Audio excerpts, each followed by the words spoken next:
Ration డీలర్లు rebel జెండా ఎగరేశారు. తెలంగాణ వ్యాప్తంగా ప్రజా పంపిణీ వ్యవస్థకు డేంజర్ బెల్ మోగించారు. 4 ప్రధాన డిమాండ్లతో డీలర్లు కదం తొక్కారు. ఎన్నాళ్ళ నుంచో వేడుకుంటున్న డిమాండ్ను ముఖ్యమంత్రి పట్టించుకోవడం లేదని నిరసన తెలిపారు. సర్కారు స్పందించకుంటే ఆందోళన ఉధృతం అవుతుందంటూ హెచ్చరించారు.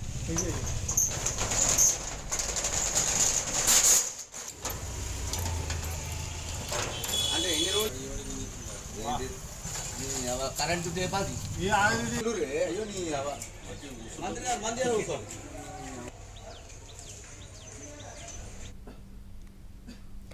4 ముఖ్యమైన డిమాండ్లతో సికింద్రాబాద్లోని చీఫ్ రేషనింగ్ ఆఫీస్ కార్యాలయం ముందు రేషన్ డీలర్లు ధర్నా చేశారు.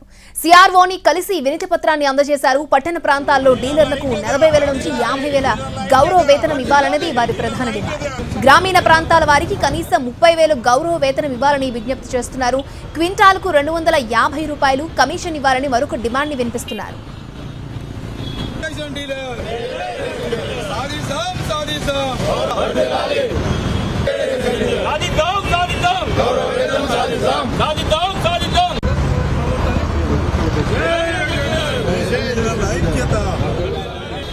గోదాం నుంచి వచ్చే సరుకులను సరైన తూకం చేసి డీలర్ బయోమెట్రిక్ తీసుకున్న తరువాత సరఫరా చేయాలని డీలర్లు అంటున్నారు. రేషన్ షాపులకు వచ్చే సరుకులను హమాలీ ఛార్జీలు డీలర్ నుంచి తీసుకోకుండా ప్రభుత్వం ఉచితంగా సప్లై చేయాలని డిమాండ్ చేస్తున్నారు.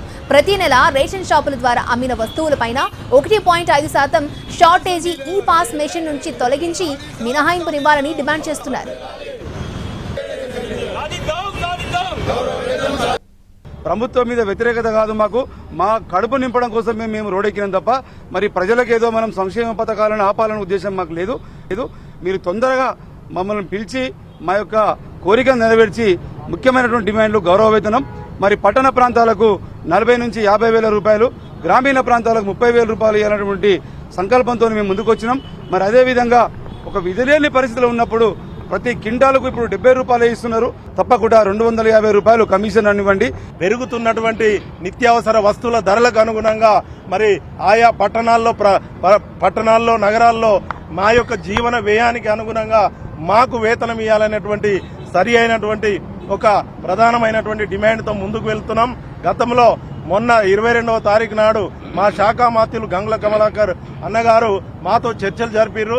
అది ఒక వారం రోజుల లోపలే మా యొక్క డిమాండ్లన్నింటినీ కూడా పరిష్కరిస్తామని, ఇప్పటి వరకు కూడా ఒక్క డిమాండ్ కూడా నెరవేరలేదు. కాబట్టి ఆ నెరవేరలేని కారణంతో మాకు కడుపు నింపేంత వరకు మా యొక్క నిరవధిక సమ్మె కంటిన్యూ చేస్తాం.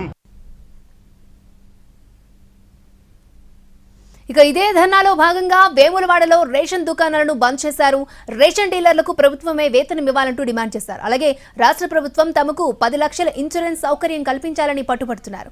సరుకు దిగుమతి హమాలీ ఖర్చు ప్రభుత్వమే భరించాలని డిమాండ్ చేస్తున్నారు రేషన్ డీలర్స్. కారుణ్య నియామకాలు 50 సంవత్సరాలకు పెంచాలని, రేషన్ షాపుల్లో ఇతర నిత్యావసరాల పంపిణీకి అనుమతినివ్వాలని కోరుతున్నారు. తమ డిమాండ్లను నెరవేర్చకపోతే రాష్ట్ర వ్యాప్తంగా ఆందోళన ఉధృతం చేస్తామని ప్రభుత్వాన్ని హెచ్చరిస్తున్నారు రేషన్ డీలర్లు.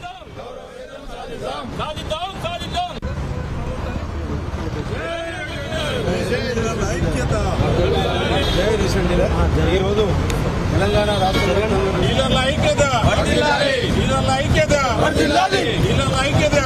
రేషన్ డీలర్ల సంఘాల జేఏసీ ఆధ్వర్యంలో ఈ ధర్నా జరిగింది. జాయింట్ యాక్షన్ కమిటీ పిలుపు మేరకు తెలంగాణలో 33 జిల్లాలు జీహెచ్ఎంసీ పరిధిలో 1,500 మంది డీలర్లంతా ప్రజా పంపిణీ వ్యవస్థను స్తంభింపచేశారు.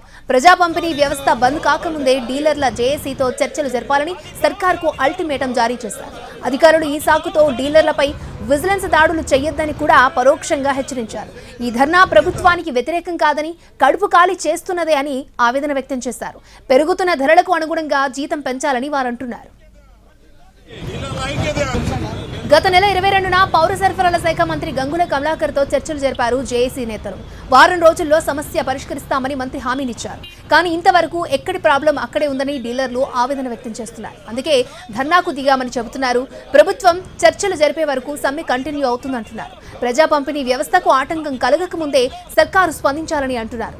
ఈ సమస్యలు పరిష్కరించుకుంటే భారీ బహిరంగ సభ నిర్వహిస్తామని ప్రజలు అర్థం చేసుకోవాలని కోరుతున్నారు రేషన్ డీలర్.